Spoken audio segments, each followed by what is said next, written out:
ये सारा क्या निकल रहा है, हाइड्रोजन गैस ही निकल रहा है। ठीक है, अब ये कितना स्पीड में रिएक्शंस हो रहा है देख लो।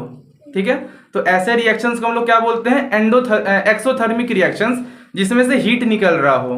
ठीक है, तो हम लोग यहाँ पे क्या कर रहे हैं, हाइड्रोजन गैस थोड़ा सा कलेक्ट कर ले रहे हैं अंदर में। ठीक है, हाइड्रोजन गैस का एक प्रॉपर्टीज होता है कि जब इसको हल्का सा आग के पास लाएंगे ना, तो इसमें से पॉप साउंड निकलता है, मतलब हल्का सा जलेगा, आग जैसा भी दिखेगा। ठीक है, तो हम लोग ट्राई करते हैं कि क्या वैसा साउंड निकल रहा है कि नहीं। ठीक है,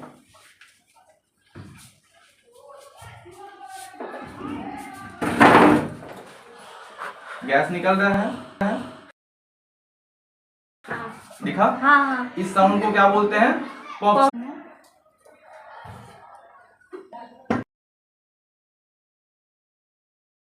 ये जो साउंड निकल रहा है ना, इस साउंड को क्या बोलते हैं, पॉप साउंड है। ठीक है।